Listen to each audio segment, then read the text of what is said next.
Assalamualaikum warahmatullahi wabarakatuh. Bismillahirrahmanirrahim. Alhamdulillahilladzi arsala rasulahu bil huda wa dinil haqq liyudhhirahu 'ala ad-din kullihi wa kafaa billahi shahida.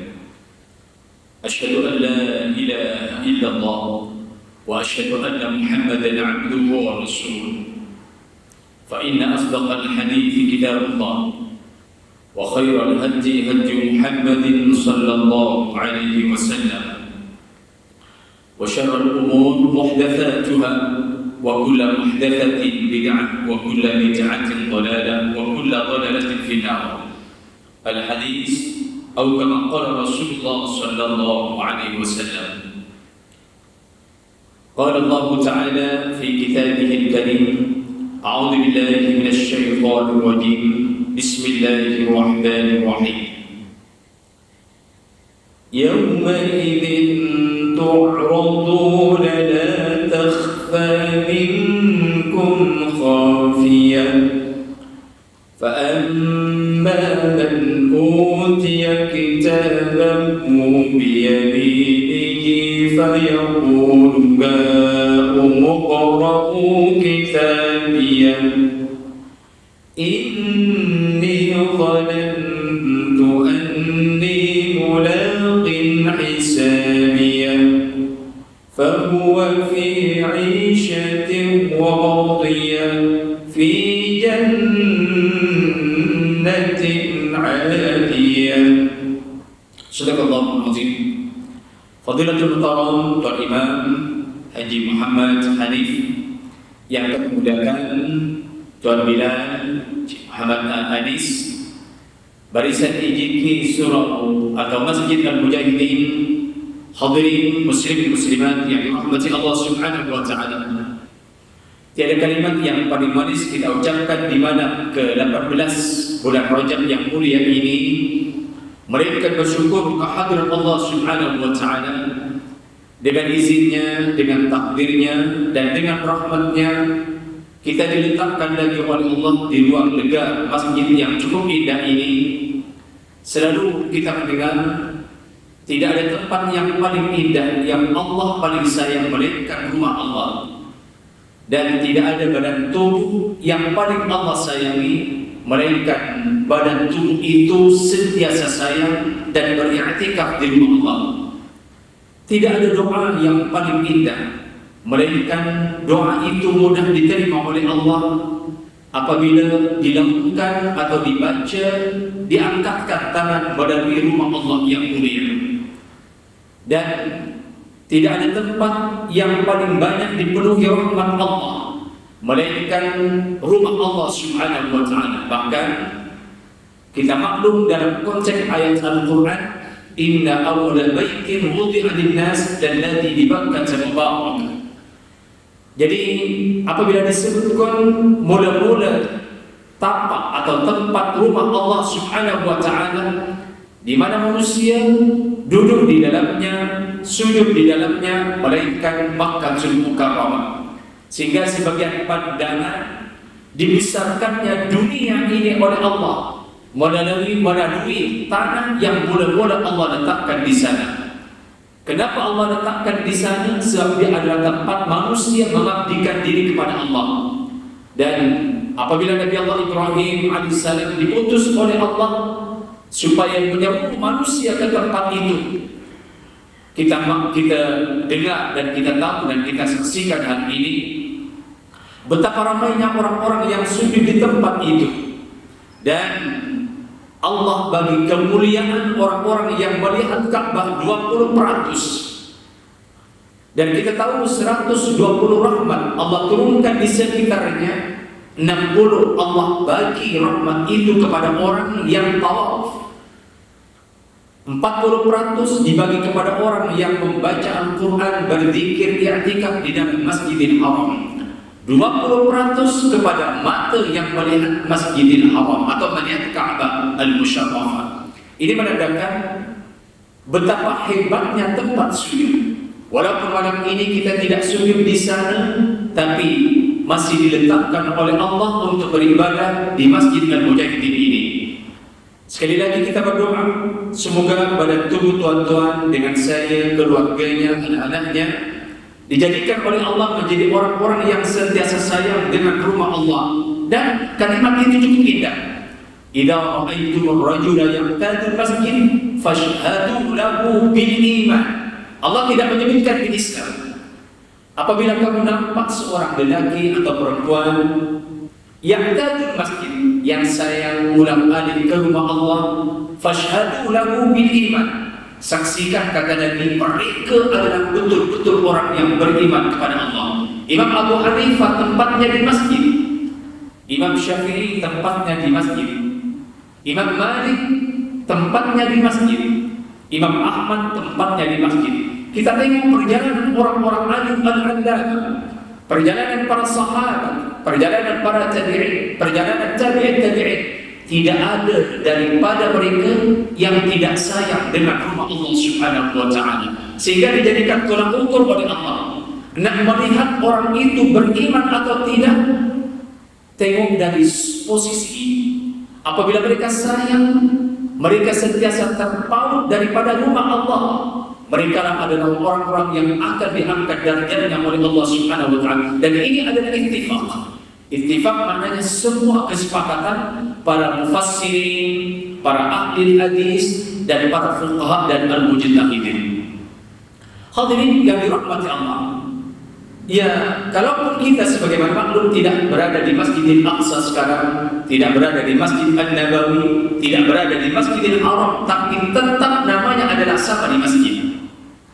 Kebarangkalian kita keluar daripada rumah ke tempat ini, tidakkah setiap langkah Allah angkat derajatnya?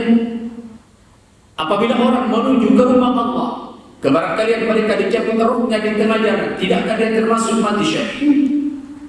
Apabila orang balik daripada rumah Allah, sama ada dari i'tikaf, membaca Al-Quran, kemudian mengkaji kajian-kajian ilmiah, kemudian di tengah jalan meninggal dunia, tidakkah kembalinya ke rumah dikira mati syahid? Hadirin, tidak ada buqa atau bumi Allah yang paling indah, yang paling mendatangkan ketenangan, kemudian kesenangan, keindahan, melainkan rumah ini. Alhamdulillah, malam ini kita ditakdirkan lagi oleh Allah berada di tempat ini. Saya percaya tuan-tuan sudah niat i'tikaf, nawaitu i'tikaf fi hadzal masjid lillahi ta'ala. Hadirin yang dirahmati Allah Subhanahu wa ta'ala, saya suka sekali di bulan-bulan Rajab yang bermakna ini adalah keistimewaan, keagungan, dan barangkali tidak lama lagi, 2-3 minggu lagi kita akan masuk, 13 malam lagi akan masuk bulan Sya'ban, dan berikutnya kita akan masuk ke bulan Ramadan. Dan tidak silap apabila ulama bagi satu maklumat, Rajab Syahrul Zur, Rajab adalah bulan untuk menanam. Apa makna menanam? Memperbanyak, memperbaharui at-takhaddi, lebih meningkatkan kualiti ibadah, pendekatan kepada Allah. Namanya dia adalah az-zur. Ini bukan berarti kita menanam padi, menanam pokok sama sekali, tidak. Dari sudut falsafah, bagaimana dia akan mendapat hasil apabila orang itu tidak berusaha untuk menanam?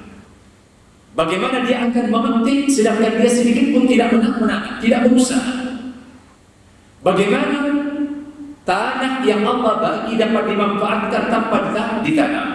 Begitu Rajab diumpamakan adalah bulan untuk bersungguh-sungguh memperbaiki kualiti bacaan Al-Qur'annya, infaknya, sedekahnya, amal jariyahnya, pendekatannya kepada Allah. Semua bukan hanya yang wajib, tapi juga adalah sunnah. Untuk apa? Untuk mencapai sesuatu yang besar di bulan berikutnya. Kemudian ada ungkapan Sya'ban, Syahrul Saqi. Sya'ban adalah bulan untuk menjaga tanaman yang ditanam. Kita bagi baja, kita perbaiki, sehingga Aisyah radhiyallahu anha memberikan satu maklumat yang tepat.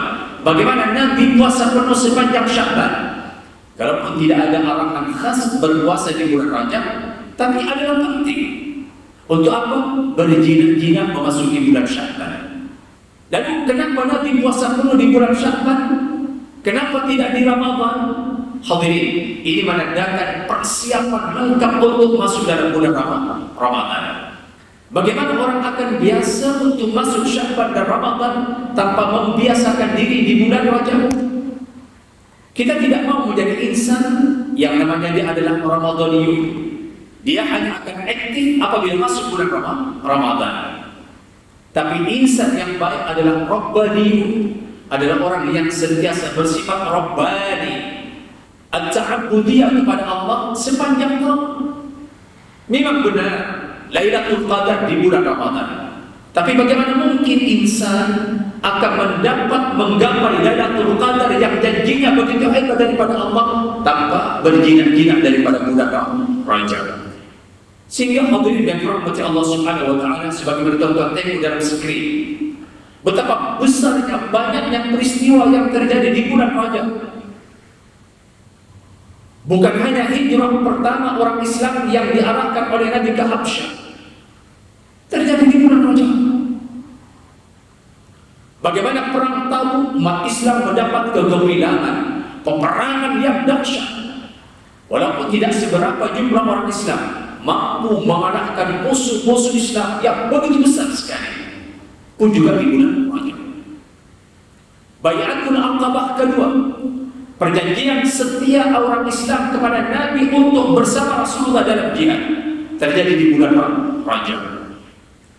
Pembebasan Baitul Maqdis yang julung-julung kalinya juga terjadi di bulan Rajab. Yang itu adalah benar.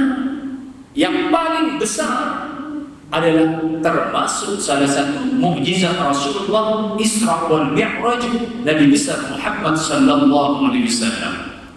Bila di bulan Rajab, seakan-akan manusia tidak kenal salat tanpa bulan Rajab. Tetapi tidakkah arahan Nabi mendapat arahan kewajiban sujud rukuk kepada Allah di bulan Rajab pada malam Isra wal Mi'raj?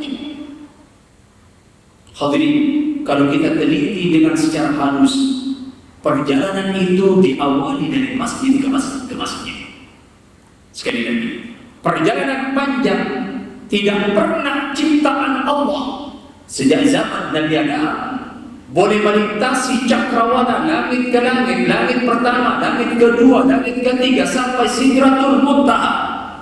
Melainkan kejadian itu di bulan Rajab yang memang Allah pilih Nabi Muhammad sallallahu alaihi wasallam. Bagi saya, tidak semua perkara yang terjadi bertepatan. Saya ulang, tidak semua perkara terjadi yang besar-besar bertepatan, maka itu saja mesti Allah letakkan rahasia tertentu. Itu ada di jelas. Bagaimana Nabi menjadi imam kepada ribuan malaikat? Bagaimana Nabi menjadi imam kepada roh-roh para rasul sebelumnya, nabi-nabi sebelumnya? Ada pandangan jumlah rasul 313. Ada pandangan jumlah nabi 125.000 nabi. Ada cukup banyak.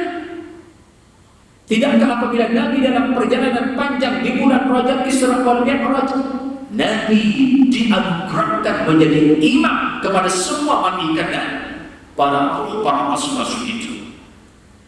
Saya saksikan sendiri tempat itu di Al-Aqsa Syarif tahun 2018. Ya.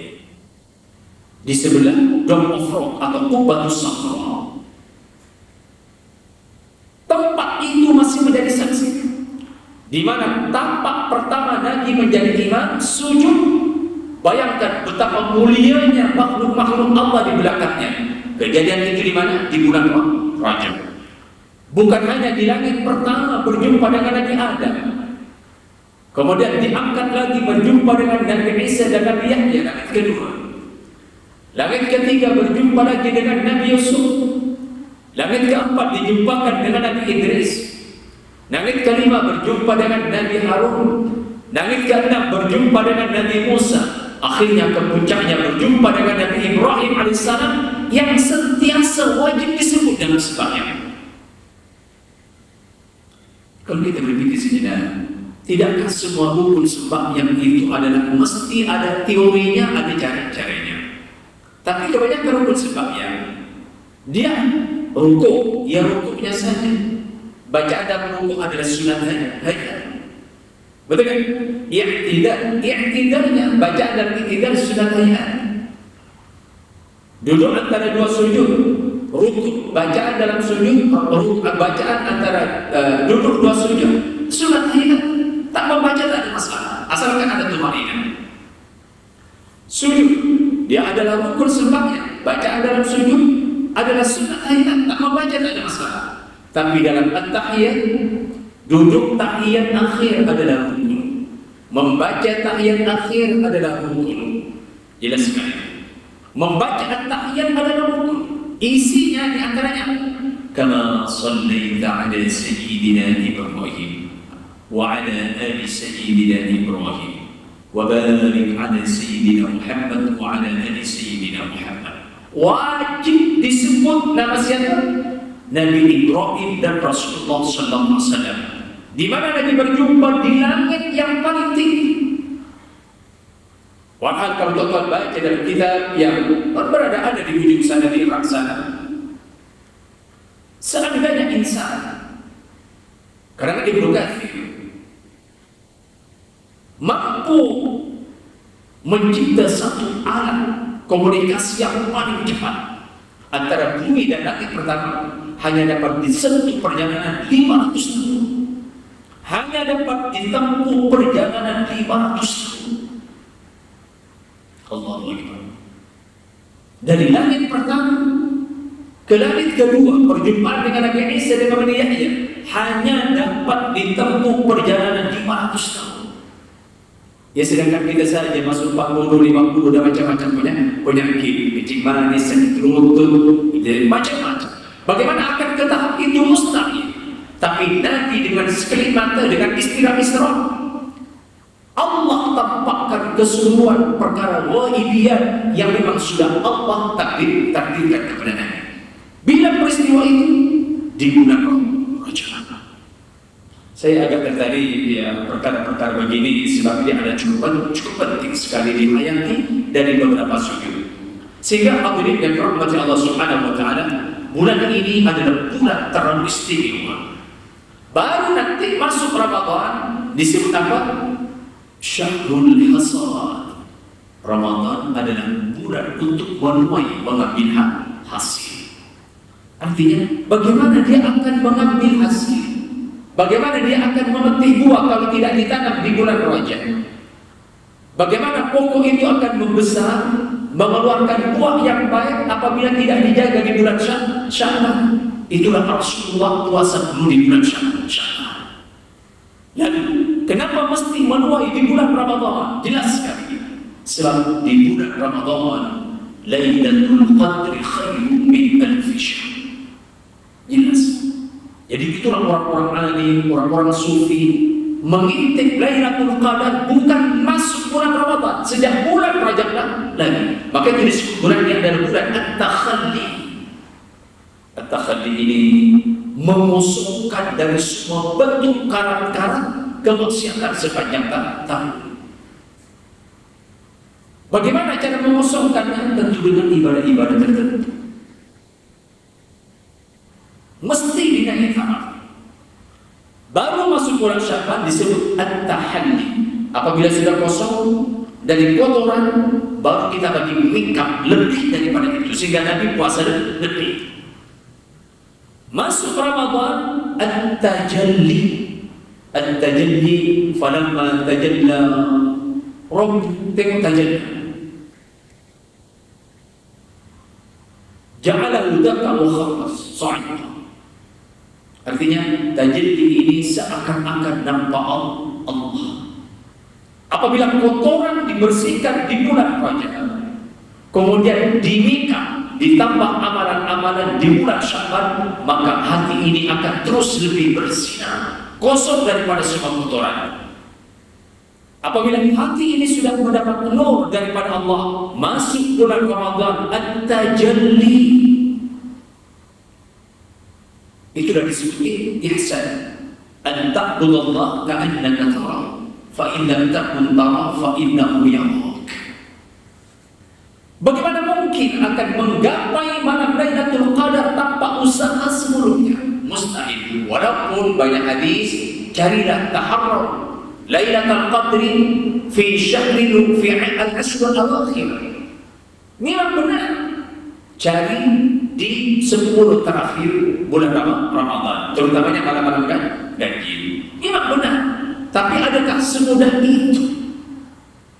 Sehingga hadirin yang dirahmati Allah Subhanahu wa taala, ada riwayat daripada Imam Muslim Ar-Rabi'ah Ibnu Malik Al-Aslami radhiyallahu anhu qala, apa dia kata? Qala li Rasulullah sallallahu alaihi wasallam. Tiba-tiba Nabi berkata kepada saya, kata Rabi'ah ini, "Sal ya Rabi'ah." Tengok tawaran, ya Rabi'ah, minta apa yang hendak kamu minta. Artinya Nabi offer untuk mendoakan. Itulah hebatnya Rasulullah SAW. Sehingga sahabat apabila jumpa Nabi tenang, apabila tidak berjumpa dengan Nabi seakan-akan dia kehilangan segala-galanya. Sebab power yang Allah letakkan pada wajah Rasulullah SAW. Jadi tidak heran apabila ada ungkapan-ungkapan, Anta syamsun, anta badarun, Anta nurun fawqa nuri, Anta ikasiru wali, Anta misbahu suduri. Perumpamaan yang diumpamakan dengan wajah Nabi. Bagaimana bingungnya Abu Bakar apabila tidak kelihatan Nabi. Betapa bingungnya Sayyidina Umar apabila tidak berjumpa dengan Rasulullah sallallahu alaihi wasallam. Dicari, tak jumpa di Masjid An-Nabawi, tak jumpa di Baqi, tak jumpa. Di mana jumpa? Ternyata jumpa dalam satu kampung orang-orang Ansar. Kemudian Nabi sedang berjuntai duduk di atas perigi. Yang saya maksudkan, betapa bingungnya sahabat apabila tidak bersama Nabi, dan betapa indahnya apabila berjumpa Rasulullah sallallahu alaihi wasallam. Jadinya Rabi'ah ini apabila terserempak kepada Nabi, "Ya Rabi'ah, apa yang akan kamu nak? Apa sebenarnya yang kamu nak?" Faqultu, apa kata Rabi'ah sallallahu, "As'aluka murafaqataka fil jannah ya Rasulullah." Tolong doakan saya supaya senantiasa bersamamu, dapat menjadi teman setia, duduk bersamamu ya Rasulullah di syurga.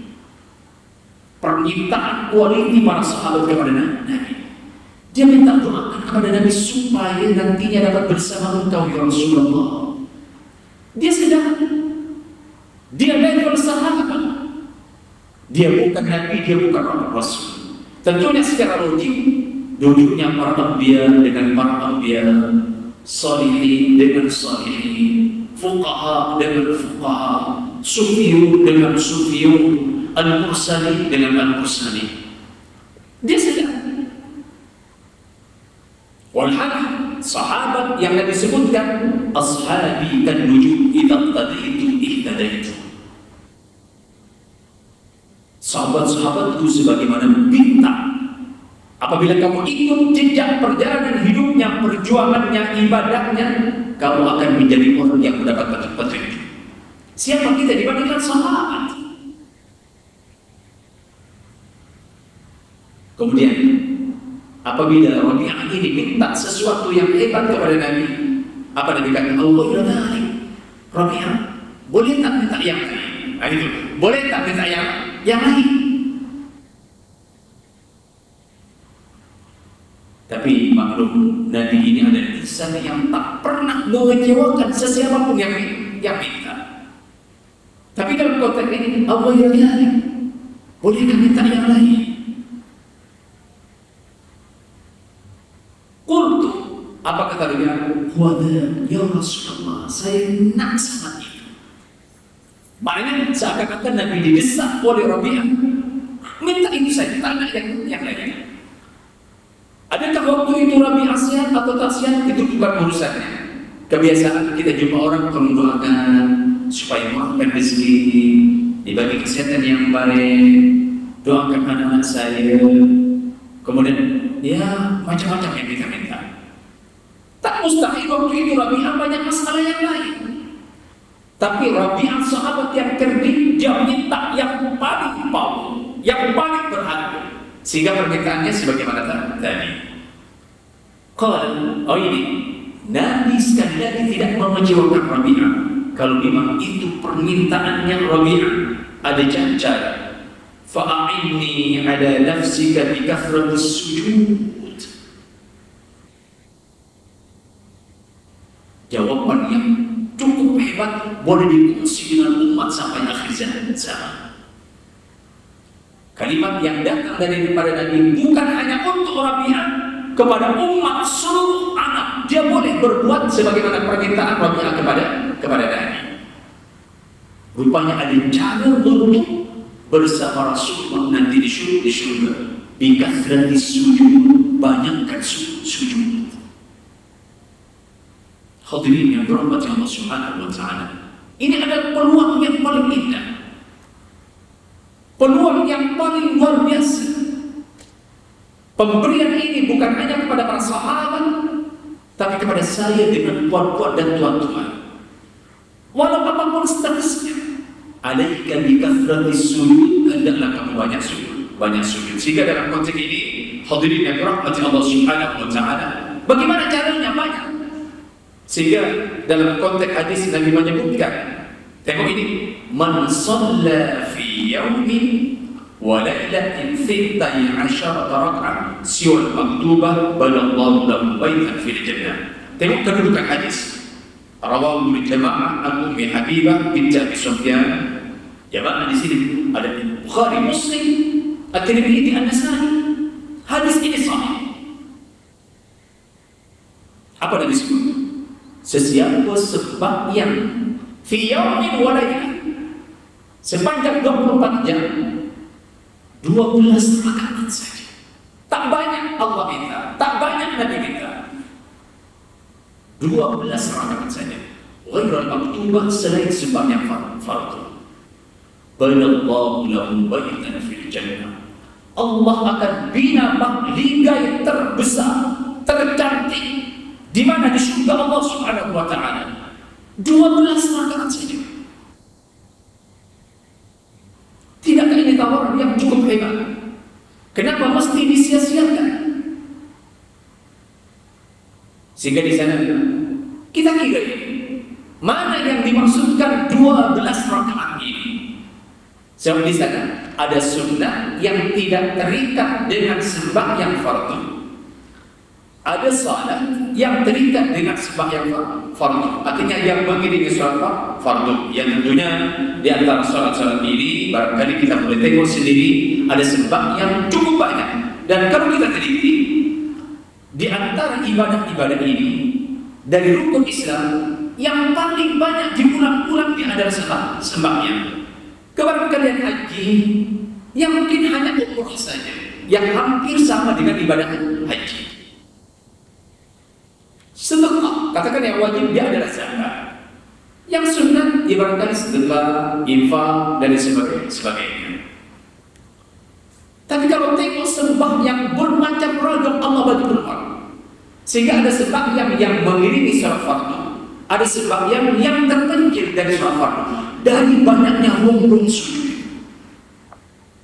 Untuk apa? Sebagaimana tadi, alaika bi kathratis sujud. Contoh, sembahyang yang tidak mengiringi sembahyang fardu, al-aidain, sembahyang hari raya, itu tidak ada kaitan dengan salat.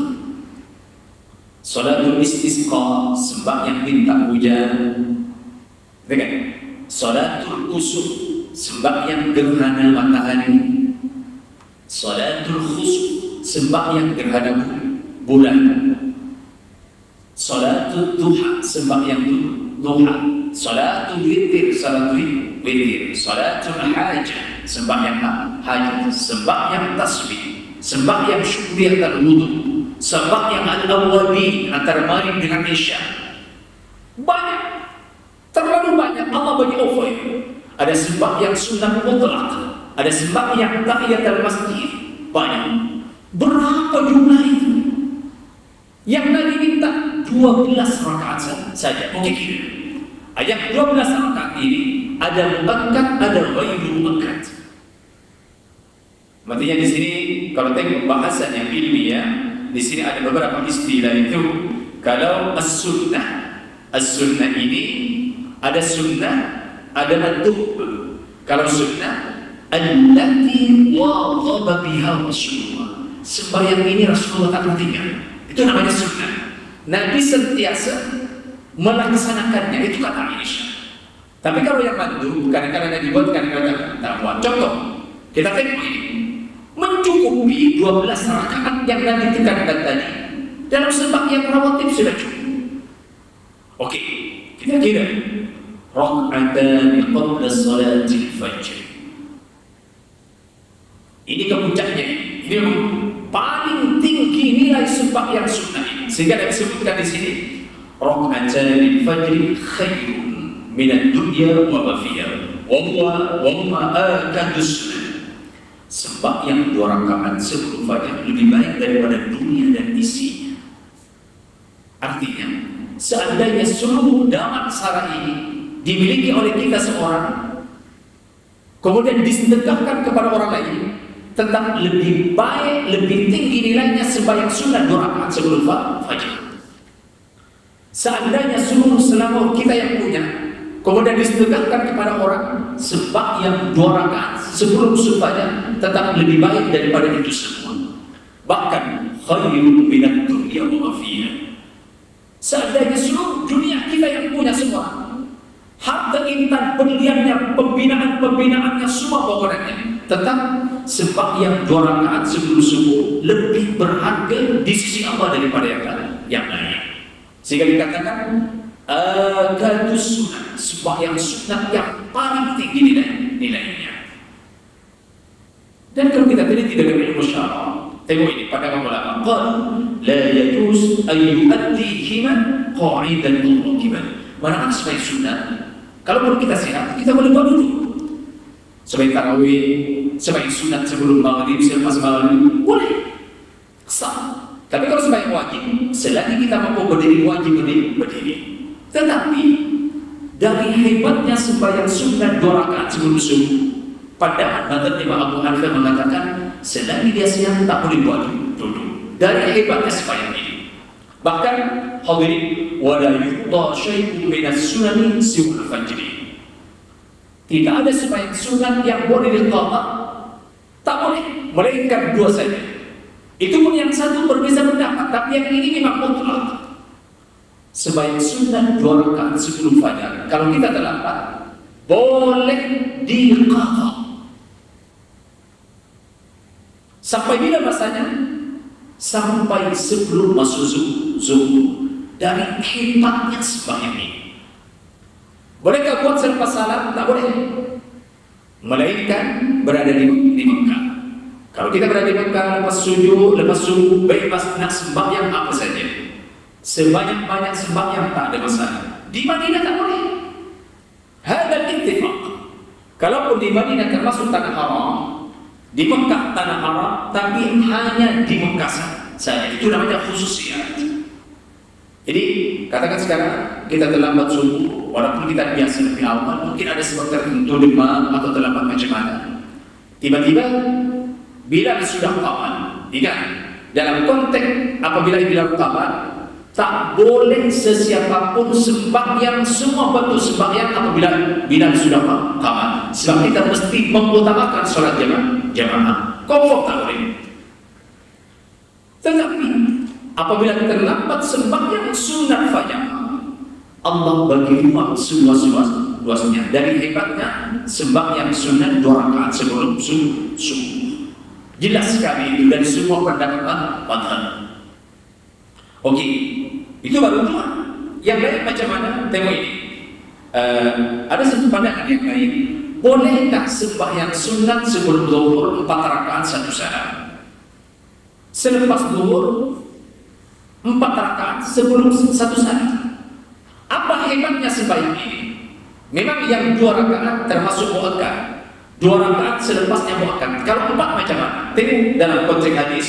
Tuan-tuan boleh perhatikan hadis ini bahwa man shalla 4 raka'atin qabla adh-dhuhri wa 4 ba'daha harramahu Allah 'alal nar. Kekuatan hadis rawahul khamsah an Ummi Habibah. Tak perlu diperhatikan kehebatan hadis ini.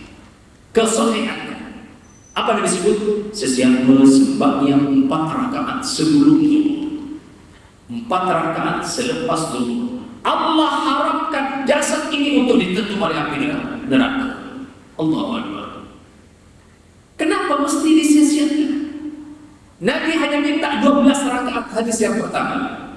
Kalau dikira dengan ini 4 sudah 8, 2 dengan subuh sudah 10. Nabi ini banyak lagi. Bolehkah satu salam? Boleh. Bila selimati 2 kita maafin musyrik. Katakan dia kenapa? Khawatir nanti kalau saya sembahyang, kalau kita ada tahiyatnya itu kan mengambil masa lebih. So kita sembahyang 4 rakaat satu salam sebelum itu, tak ada masalah. Kita selimati wahidatin wa tabarajah fiqhul Islam wa dillatu wa surat 49 juzuk, tak ada masalah. Usalli sunnah qabla dhuhri 4 rakaat lillahi ta'ala, satu salam tak ada masalah. Usalli sunnah ba'da dhuhri 4 rakaat lillahi ta'ala, tak ada masalah, satu salam dan tak perlu tahiyat Allah. Lalu adakah setiap rakaat baca surah? Iya. Mana-mana sembahyang sunnah dia berbeza dengan sembahyang wajib.